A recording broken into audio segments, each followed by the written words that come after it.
Ika-124 na kabanata, sa pagpapatuloy.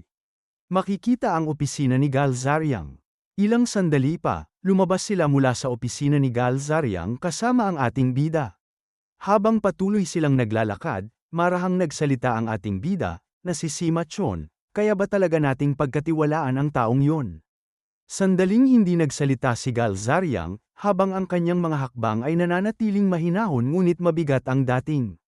Pagkatapos, walang pag-aalinlangan siyang sumagot. Hindi siya isang taong dapat pagkatiwalaan.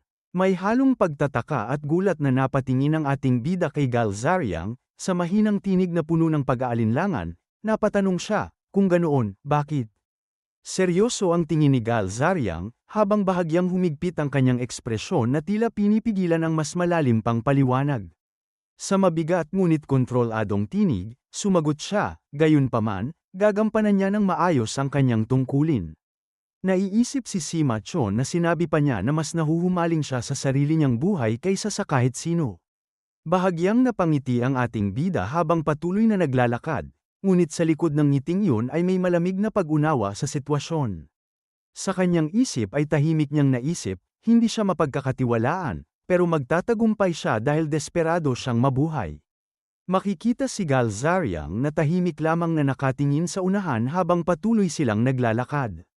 Walang bakas ng emosyon sa kanyang mukha, at ang kanyang mga mata ay tila nakatuon sa mas malayong layunin kaysa sa kasalukuyang usapan.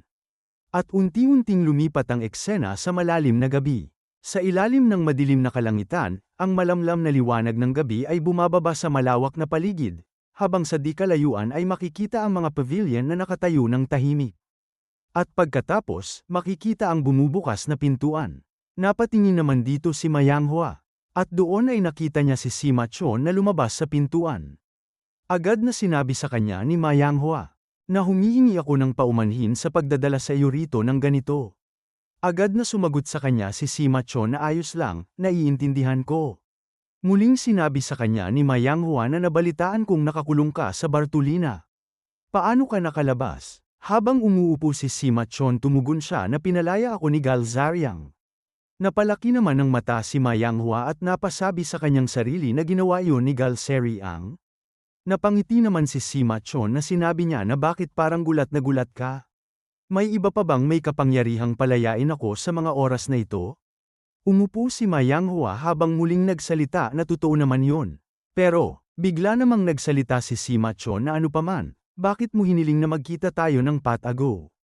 Tumingin ng seryoso si Sima Chon na sinabi pa niya na may mungkahi sa akin si Gal Zariang.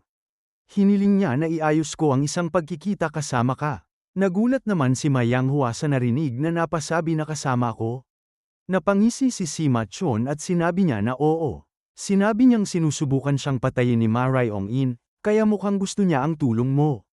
Matalim ang mga tingin sa kanya ni Mayanghua habang sinasabi sa kanyang isip na nalaman ni Gal Zariang na sinusubukan siyang patayin ni Ma Raiong-in.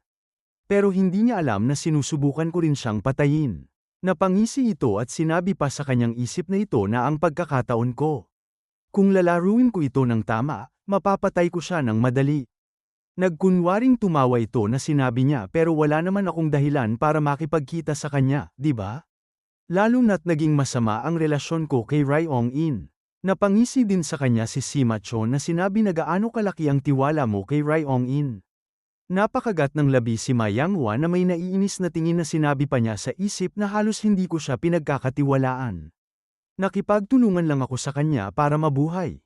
Patuloy na nakangisi si Gal Zariang na sinabi niya na alam mo ba na sinubukan ni Raiong-in na patayin si Cholgon? Nagulat si Mayanghua sa kanyang narinig at napasabi na ano. Napaseryoso ito ng mukha at naiisip ito na sinabi niya sa kanyang isip na gumawa na siya ng tangka at nabigo. Sinabi pa sa kanya ni Sima Chon na sa bagay, hindi niya talaga sasabihin yan sa iyo. Ang tanging interes lang ni Raiong-in ay gamitin kayong lahat para sa sarili niyang kapakanan. Napahawak naman sa dibdib si Mayanghua at bahagyang napababa ang ulo na tumugon na kahit na ganoon, hindi ko pa rin basta-basta maaaring kampihan si Gal Zariang. Nakangisi ng masama si Sima Chon at sinabi niya na bakit hindi. Hindi ba't magkamag-anak kayo na mas masahol pa sa magkagalit ang relasyon? Tumingin sa kanya ng matalim si Mayanghua at sinabi na tiyo, hulog na hulog ka na sa mga salita ni Galzariang. Napapikit naman si Sima Chon na napahawak sa kanyang dibdib na sinabi dito na kailangan ko ring mabuhay. Mahuhugot lang ako ng tuluyan sa Bartolina kung maipapatupad ko ang kasunduang ito. Tahimik lang na pinagmasdan siya ni Mayanghua. Nakangisi sa kanya si Sima Chon na sinabi pa na sa tingin mo, bakit tinatangkang patayin ni Rayong In si Galzariang? Ang tunay niyang kaaway ay si Ma Cholgon. Sa tingin mo ba hindi alam ng matalinong lalaking iyon na ang kaaway ng iyong kaaway ay maaari mong maging kaibigan? Nagulat si Mayanghua at napasabi na iyon ay, hindi niya ito naituloy nang magsalita si Sima Chon na may matalim na tingin na sinusubukan niyang gamitin ang kamay ni Galzariang upang lipulin kayong lahat. Napasimangot naman ng mukha si Mayanghua na tahimik lang na nakatingin kay Sima Chon. At muling nagsalita si Sima Chon na makikipagkita ka ba kay Galzariang? Sumagot sa kanya si Mayanghua na sige, pero sa kondisyong mag-isa lang na darating si Galzariang. Napangiti naman si Sima Chon at sinabi niya na mabuti, ipaparating ko sa kanya yan. Gayunpaman, kailangan mo ring pumunta ng mag-isa para sumulpot siya. Napangiti naman si Mayanghua at tumugon na gagawin ko. At pagkatapos, makikita ang isang tao na nakatayo, sa bangin nakatanaw sa malawak na tanawin. Ito pala ay si Mayanghua na naghihintay habang nakahalukip-kip ang kamay sa katawan. Biglang isang paa ang makikita sa likuran niya na agad na napasulyap ito. Sinabi nito kay Mayanghua na nakumpirma ko na mag-isa lang na dumating si Galzariang. Ito pala ay si One-Eyed Swordsman Huang Zhong. At ilang sandali pa 2 tao pa ang dumating sa lugar. At sinabi pa nito na hinalughog na namin ang paligid, at walang ibang tao sa paningin. Ito pala ay ang Outer Mirim, Twins Axis. Ang isa naman ay ang Twin Small White Swords. Makikita naman ang ngiti sa mukha ni Mayanghua nang marinig niya ang mga ulat nito. At napasabi pa ito sa kanyang isip na tinutulungan ako ng langit. At pagkatapos, sinabi sa mga ito na manatili kayo rito at maghandang tumulong sa akin kung sakaling may mangyari. Sumagot ang mga ito na masusunod po. At ilang sandali pa makikita si Galzariang na mag-isa na naglalakad sa damuhan. Seryoso ang kanyang mga tingin sa unahan. Makikita naman si Mayanghua sa kanyang unahan. Matalim ang tingin nito kay Galzariang.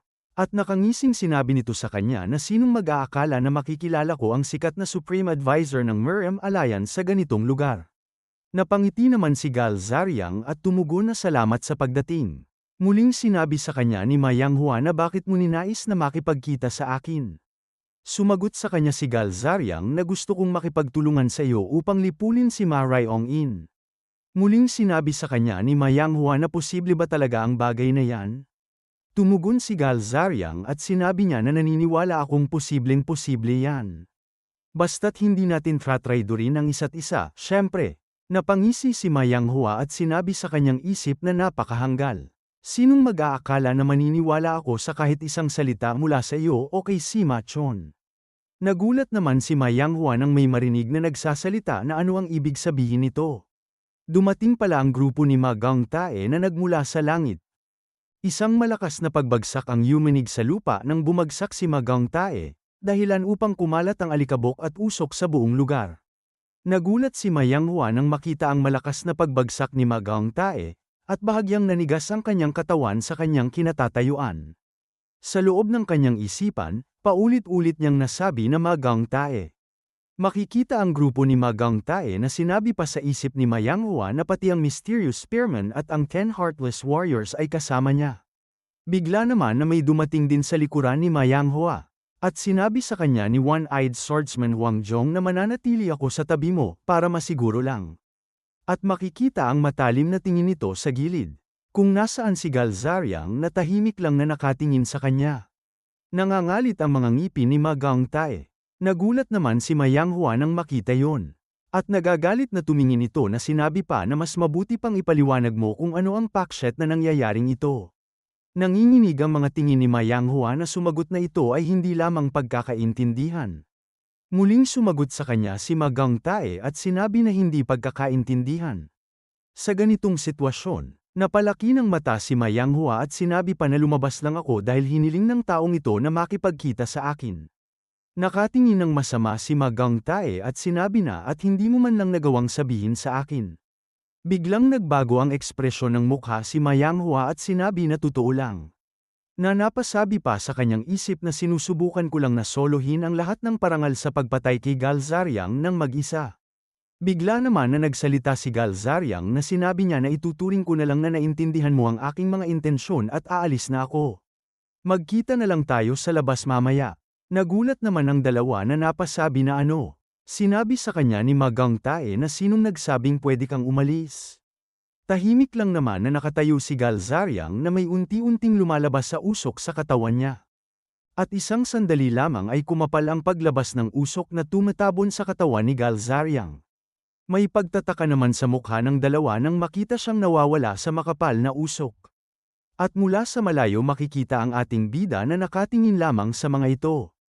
At sa kanyang likuran makikita si Galzariang na unti-unting lumalabas sa makapal na usok. At sinabi sa kanya ni Galzariang na ngayon, kailangan na lang natin mag-antay. Seryoso ang tingin ng ating bida na sinabi ng ating bida sa kanyang isip na sigurado akong naguguluhan sila sa biglang pagkawala ni Galzariang. Naglagay ng isang enchantment si Galzariang sa paligid ng lugar na ito bago pa man sila dumating. Dagdag pa niya habang nakatalikod sila na nakatingin sila dito na ito ay isang enchantment na walang maze at walang mga patibong, pero mas nakakatakot pa ito kaysa sa Black Abyss enchantment. Tahimik na nakatinginan ang dalawa, na sinabi pa ng ating bida sa kanyang isip na dahil ang mga taong yun ngayon ay puno na ng kasakiman, maling akala, at kawalan ng tiwala. At dito na po nagtatapos ang ika-124 na kabanata.